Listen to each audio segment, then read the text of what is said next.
যাদের হাতে কাজ থাকে না তারা হয়ে যায় পাগল। ইয়েস, যাদের হাতে কাজ থাকে না তারা হয়ে যায় পাগল। পাগলের আরেক নাম দেবশ্রী রায়।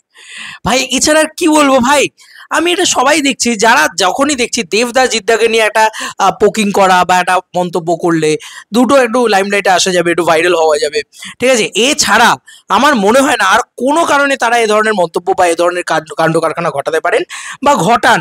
আর অন্য কোনো কারণ আছে? আমার তো মনে হয় না আর অন্য কোনো কারণ আছে। কোনো কারণ নেই বন্ধু, একমাত্র কারণ যাতে একটু লাইমলাইটে আসা যায়।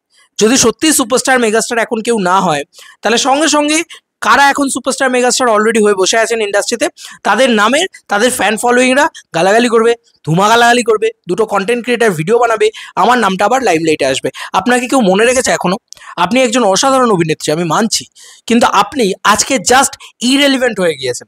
আপনি নেই আর, আপনার অভিনয় কেউ মনে রাখেনি, আপনাকে কেউ মনে রাখেনি, এবং আপনি আর ট্র্যাকেই নেই। এই যে একটা কথা, আর একটা জিনিস আমার খুব খারাপ লাগে এ ধরনের মহিলাদের ক্ষেত্রে, মহিলা পুরুষ যেই হোক না কেন, আমাদের সময় সব ভালো ছিল, এখনকার সময় সব খারাপ। এখন কি এসব ধরে, এগুলো কেউ, এগুলো কি, এগুলো কোনো স্টার? এগুলো কেউ মানে শাহরুখ খান, শাহরুখ খানই ভালো। আহান পান্ডের কোনো দম নেই, বরুণ ধাওয়ানের কোনো দম নেই। আরে ভাই কিছু হলেও তো আছে, কিছু হলেও তো আছে। রণবীর কাপুর কি স্টার নাকি? শাহরুখ খানই সব। এইটাই প্রবলেম, জানো তো। আমার মনে হয় যে রণবীর কাপুরকেও আমাদের রেসপেক্ট করা উচিত। হ্যাঁ, আমি নিজে একজন শাহরুখ খানকে প্রচণ্ড পছন্দ করি, ভালোবাসি। আমার তো জেনারেশনেরই নয় শাহরুখ খান, আমি তো 90s কিড নয়, তারপরেও মানে 90s কিড কি, তা মানে অ্যাকচুয়ালিতে 80s কিডের উচিত হচ্ছে শাহরুখের ফ্যান হওয়া, তাই না? প্রপারলি তাদের মানে অ্যাটলিস্ট 10-12 বছর বয়স হবে, তবে না ফ্যান জিনিসটা বুঝতে পারবে। তো সেই জিনিসটা তো একটা বড় ব্যাপার না। আচ্ছা, উনি কি বলেছেন আমরা একটুখানি শুনি।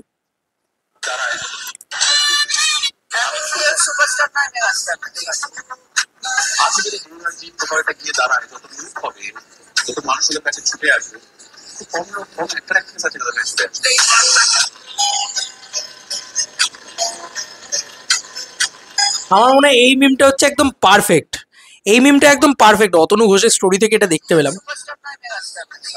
আমি আরেকবার দেখাচ্ছি।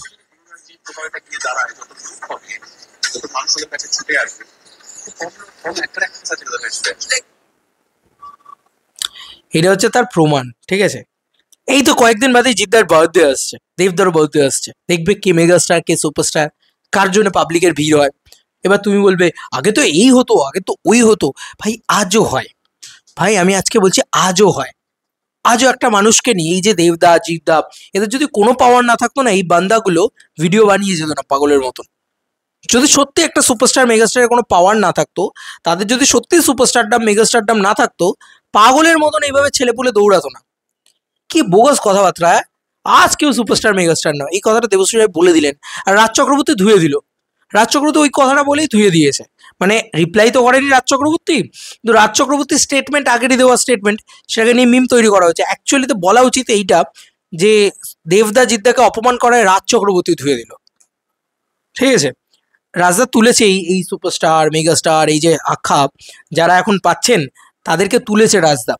তো রাজদা জানে যে হোয়াট ইজ ক্রেজ, দেবদা অ্যান্ড জিদ্দা, এদের যে কি ক্রেজ, এটা মানে রাজ চক্রবর্তী অনলি জানে।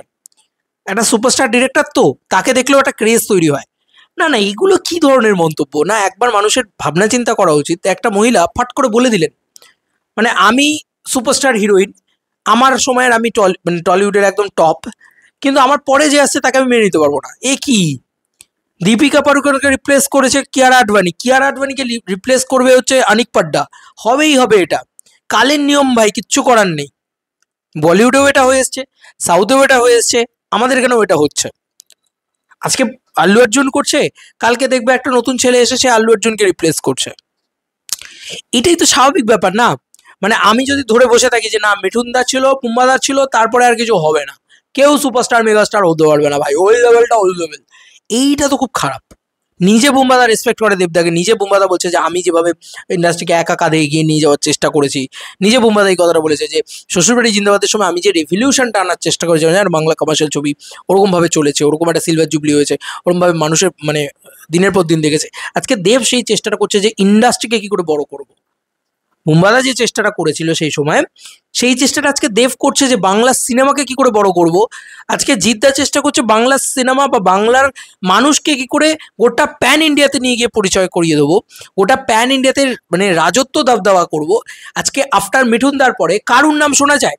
কেউ দাঁড়াতে পেরেছে বম্বেতে গিয়ে? পারেনি। কেউ চেষ্টাও হয়তো করেনি বা চেষ্টা করেও পারেনি। তো Jeddah one and only the person যে কিন্তু চেষ্টা করেই যাচ্ছে করেই যাচ্ছে করেই যাচ্ছে যে বস দাঁড়াতে হবে আমাকে বম্বেতে গিয়ে। কার নাম হবে সেখানে? বাংলার নাম হবে না, বাঙালিদের নাম হবে না।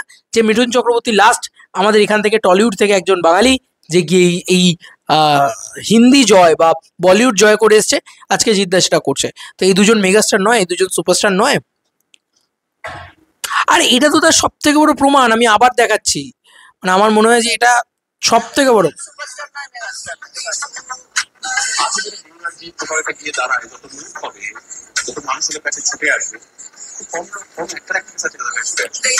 কারেক্ট আছে।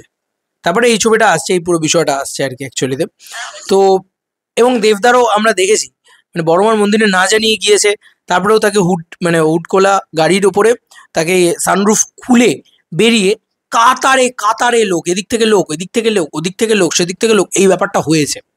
আর সেটা ওপর থেকে ধরা পড়েছে যে একদম প্যাকড লোক। কেন বেঙ্গল ট্যুরে দেবদা কত লোক হ্যান্ডেল করেছে, কত ভিড় হ্যান্ডেল করেছে।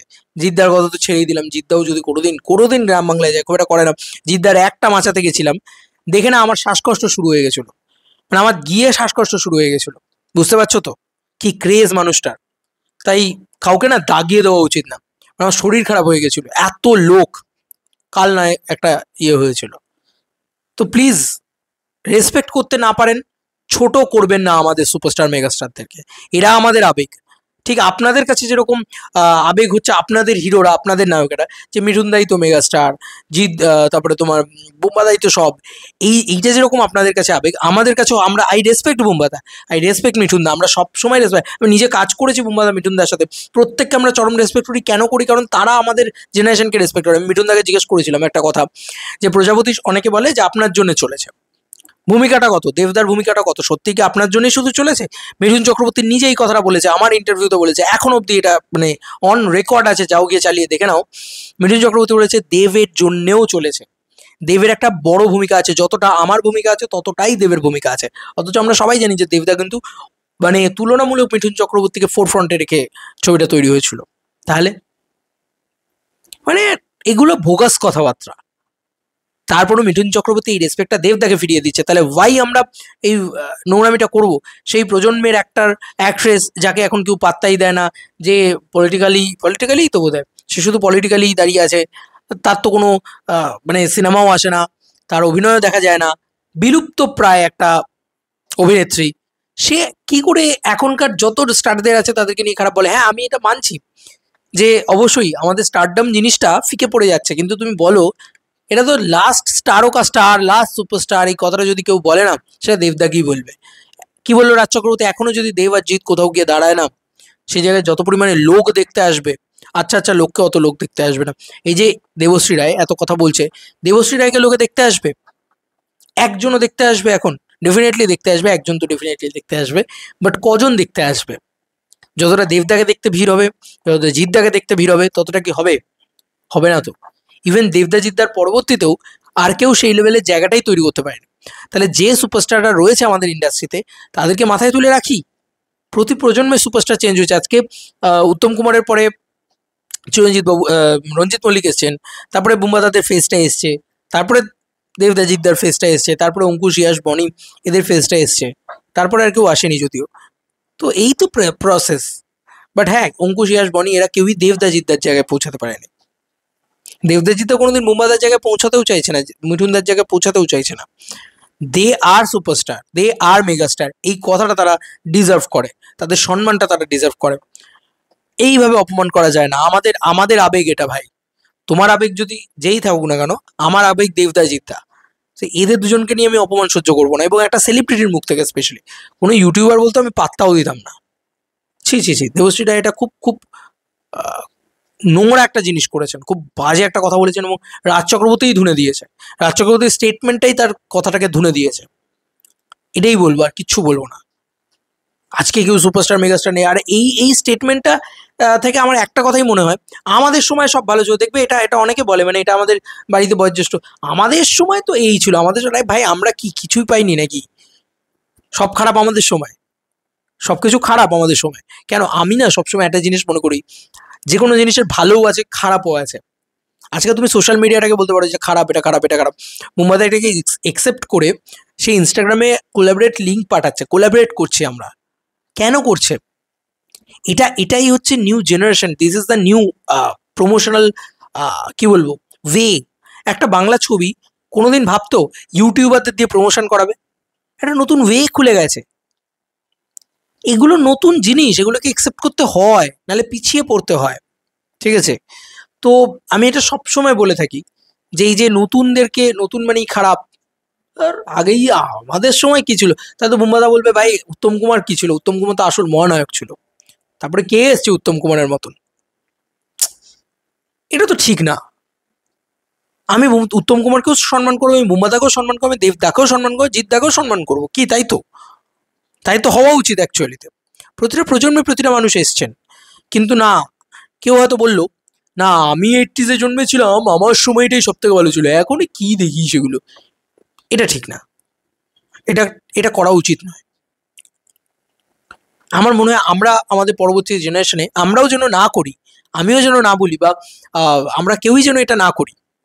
এটা আমার মানে ভদ্রভাবে দেবশ্রী রায়কে বলা, আপনাদের জমানাটা ভালো ছিল মানে, বা আপনাদের সময় সুপারস্টার মেগাস্টার ছিল মানে আমার সময় নেই, এটা নয়। হ্যাঁ, কালকে যদি সত্যিই তৈরি না হয়, কালকে যদি সত্যি আজ থেকে 20 বছর বাদেও যদি আমরা এটা বলি যে হ্যাঁ ওই দেবদা জিদ্দাই ছিল, তারপরে আর কেউ না সুপারস্টার হতে পারেনি, মেগাস্টার হতে পারেনি, তাহলে আলাদা কথা। যে সত্যিই যদি তৈরি না হয়, তখন আমরা সেটা নিয়ে আলোচনা করবো যে হ্যাঁ সত্যি হচ্ছে না। সেটা তো একটা প্রবলেমেটিক সিচুয়েশন যে দেবদা জিদ্দার পরে কেউ নেই, কিন্তু দেবদা জিদ্দার যে পাওয়ারটা, তাদের সেই পাওয়ারটা আছে ভাই, এটা মানতে হবে। এটাকে আমি হ্যাঁটা করতে পারবো না। চোখের সামনে দেখেছি কি ক্রেজ হয়। দেবদার সাথে বেশি ঘুরেছি, বেঙ্গল ট্যুর দেখেছি, ইত্যাদি দেখেছি। জিদ্দার সাথেও আমি যতটুকু দেখেছি, আমি দেখেছি এই মানুষটার জন্য কি পাগলামি, জিদ্দার জন্য, দেবদার জন্য। তাই দে আর সুপারস্টার ভাই, দে আর মেগাস্টার। এটা এটা যে যাই বলুক না কেন, এটা অপমান করা এবং লাইমলাইটে আসা ছাড়া, আহ, এবং পাগল হয়ে যাওয়া ছাড়া আর আমি তো আর কিছু বলবো না। মাথা ঠিক নেই, কাজকর্ম করেন না উনি এখন আর। কিছু না কিছু করে তো কথা বলতে হবে, কিছু না কিছু করে তো লাইমলাইটে আসতে হবে। ইভেন উনি যেখানে কথা বলছেন, সেই ব্যাকড্রপটাও দেখে মনে হলো কোনো বড় নিউজ চ্যানেল নয়, কোনো বড় চ্যানেল ওনাকে পাত্তাই দেয় না, পাত্তাই দেয়নি এতদিন। মানে যে ইন্টারভিউটা যেখানে বসে দিচ্ছেন বা যেখানে কথা বলছেন, সাক্ষাৎকারে কথা বলছেন, সেটাও তো কোনো বড় চ্যানেল না। তাহলে সবার একদিন শেষ হবে, কিন্তু রেসপেক্ট রেখে যাও, তোমাকে সারা জীবন লোকে রেসপেক্ট করবে। এই যে লাবণী সরকার হোক, বা এই যে দেবশ্রী রায় হোক, এরা যদি নিজের জায়গাটা রেখে যেত না, সারা জীবন লোকে রেসপেক্ট করতো। শ্রাবন্তীকে কিন্তু চিরকাল লোকে রেসপেক্ট করবে, কোয়েল মল্লিককে কিন্তু চিরকাল লোকে রেসপেক্ট করবে। কোয়েল মল্লিক কাউকে নিয়ে মানে উল্টো পাল্টা কথা বলে না, এটা হচ্ছে সব থেকে বড় কথা। তাই তো আমি ঠিক বলছি কিনা জানিও, এবং আমার এটা ব্যাপারটা খুব খারাপ লেগেছে। আমার মনে হলো যে ভদ্রমহিলার রীতিমতো ভ্রম হয়েছে, একটা বড় রকম মস্তিষ্ক প্রসূত প্রবলেম ওনার আছে, এটা আমার মনে হলো। বা উনি লাইমলাইটে আসতে চান, এই দুটোর ভিতরে যে কোনো একটা। তোমাদের কার কি মতামত এই এন্টার ভিডিওটাকে নিয়ে জানিও কমেন্ট সেকশনে। অপমান তো সহ্য করবো না ভাই দেবদা জিদ্দার নামে, পরিষ্কার সেটা নিয়ে আমি কথা বলবো যে ভাই তোমাদের আমলে সুপারস্টার ছিল, তোমাদের আমলে মেগাস্টার ছিল, আর আমাদের নেই। আমরাও বুক বাজিয়ে বলতে পারি হ্যাঁ আমাদের আমলের মেগাস্টার দেবদা। তুমি মানো আর না মানো, তুমি ভাই ব্যাকডেটেড ভাগ, তুমি এখান থেকে হাঁটো ভাই, পরিষ্কার কথা। তুমি মানো আর না মানো, তুমি যদি না মানো, তাহলে তোমাকে চোখটাকে এরকম ফেবিকুইক এই পাতায় লাগিয়ে তোমাকে দেখাচ্ছি, এসো দেবদার নৈহাটে বড়মার মন্দিরে কি ক্রেজ হয়েছে, বা দেবদার বেঙ্গল ট্যুরে কি ক্রেজ হয়েছে। জিদ্দা যখন ইয়েতে খালনায় যখন শো করতে যায়, মাচা মাচা সেটা করতে যায়, তখন কি ক্রেজ হয়, দেখাচ্ছি এসো। খুব খারাপ। চলো বন্ধুরা, নতুন কোনো ভিডিওতে দেখা হবে, বাই বাই।